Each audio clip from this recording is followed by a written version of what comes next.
बातमी यवतमाळमधून आहे। वणीमधील कोळसा व्यापाऱ्यांवर सीबीआयचा छापा। वणीमधील निलजाई कोळसा खदान आणि महामाया कोल वॉशरीजवर सीबीआयने छापा टाकलेला आहे। निकृष्ट कोळशाचा पुरवठा करून हजारो कोटींचा घोटाळा केल्याचा आरोप होतोय। सीबीआयच्या 12 जणांच्या स्पेशल टीमकडून 4 ठिकाणी छापेमारी करण्यात आली आहे। वे ब्रिज आणि सब एरिया ऑफिसवर छापा टाकण्यात आलेला आहे। गजानन उमाटे आमचे प्रतिनिधी अधिक माहिती देतील। गजानन, नक्कीच सीबीआयची मोठी कारवाई, मोठी छापेमारी यवतमाळ जिल्ह्यातील वणी परिसरात महामाया कोल वॉशरीज आणि निलजाई कोळसा खदानीवर झालेली आहे। सीबीआयच्या 12 अधिकाऱ्यांनी ही कारवाई सुरू केलेली आहे आणि निकृष्ट दर्जाचा कोळसा, रिजेक्ट कोलची अवैध विक्री, यामुळे हजारो कोटींचा सरकारला फटका, या सगळ्या आरोपातून सीबीआयने ही छापेमारी जी आहे ती केलेली आहे। एकीकडे नागपुरात हिवाळी अधिवेशन सुरू आहे, दुसरीकडे विदर्भामध्ये कोळसा जिथनं सर्वाधिक उत्खनन केला जातो त्या ठिकाणी निलजाई आणि महामाया या 2 मोठ्या संस्थांवर सीबीआयची छापेमारी जी आहे ती केलेली आहे आणि काही पुरावे सीबीआयच्या हातात लागल्याची माहिती आहे। बराच वेळ हे सर्च ऑपरेशन त्या ठिकाणी चाललं, जवळपास 4 ठिकाणी हे सर्च ऑपरेशन जे आहे ते करण्यात आलेलं आहे। धन्यवाद गजानन दिलेल्या सविस्तर माहितीसाठी। रत्नागिरी आणि सिंधुदुर्गमधील कात उद्योजकांवर ईडीनं धाड टाकली आहे। उद्योजक सचिन पाकळेंच्या निवासस्थानी ईडीनं छापेमारी केलेली आहे।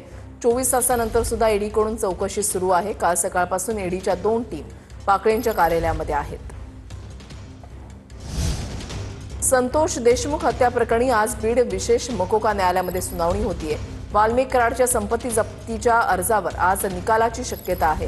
विष्णू साठेच्या जामीन अर्जावर सुद्धा आज निकाल येण्याची शक्यता आहे। आजच्या सुनावणीकडे सर्वांचं लक्ष लागलंय। ही चौकशी करण्याची शक्यता आहे। शीतल तेजवानी चौकशीमध्ये सहकार्य करत नाही असं पोलिसांचं म्हणणं आहे। शीतल तेजवानी सध्या मुंढवा जमीन गैरव्यवहार प्रकरणात अटकेत आहे। शीतल तेजवानीकडून 300 कोटींच्या व्यवहाराबाबत पोलिसांची दिशाभूल केली जाते अशी माहिती मिळतेय। जो वंदे मातरम बोलणार नाही तो हिंदुस्थानमध्ये राहण्यास लायक नाही। नवनीत राणांनी तृणमूल काँग्रेसचे निलंबित आमदार हुमायून कबीर यांना इशारा दिलाय। बाबरी मशीद जिथे होती तिथे मोदींनी राम मंदिर उभारलं असं राणांनी म्हटलंय। जो वंदे मातरम का गायक नहीं है उसे हिंदुस्तान में रहने का वो लायक नहीं है। इसके लिए जे लोक म्हणतात वेस्ट बेंगॉल मध्ये एक उठून म्हणते की मी बाबरी उभा करणार आहे, मी बाबरी उभा करून कोटी रुपयाच्या बाबरीसाठी, बाबरी तो जहां थी वहां राम जी हमारे विराजमान मोदी जी ने कब्जे कर दिया है। पुढच्या बातमीकडे वळूया। थोड्याच वेळामध्ये काँग्रेस खासदारांची बैठक होणार आहे। काँग्रेसचे नेते राहुल गांधींनी बैठक बोलावली आहे। बैठकीला काँग्रेसचे खासदार उपस्थित राहणार आहेत। संसदेचं अधिवेशन जे आहे ते सध्या सुरू आहे आणि आता काँग्रेसची बैठक ही काही वेळातच होतीये। बैठकीला काँग्रेसचे खासदार हे उपस्थित राहणार आहेत। राहुल गांधींनी बैठक बोलावली आहे। राहुल गांधींकडून मुख्य माहिती आयुक्तांच्या नियुक्तीवर प्रश्नचिन्ह उपस्थित करण्यात आलंय। राहुल गांधींचं पंतप्रधान कार्यालयाला नियुक्तीवरून असहमती पत्र आहे।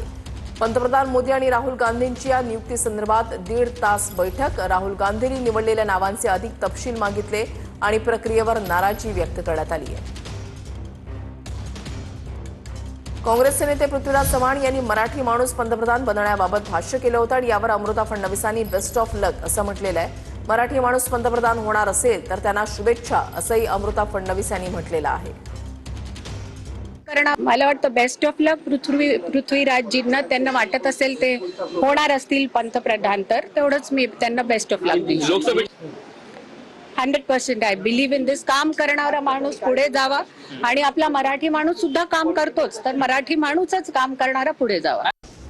महत्वाची बातमी, राजधानी दिल्लीमधील जिल्ह्यांची संख्या वाढवलेली आहे। दिल्लीमध्ये आता 11 ऐवजी 13 जिल्हे असणार आहेत। मुख्यमंत्री रेखा गुप्तांचा हा निर्णय आहे। दिल्ली मंत्रिमंडळाच्या प्रस्तावाला मंजुरी मिळाली आहे। कॅबिनेटचा प्रस्ताव मंजुरीसाठी उपराज्यपालांकडे पाठवलेला आहे।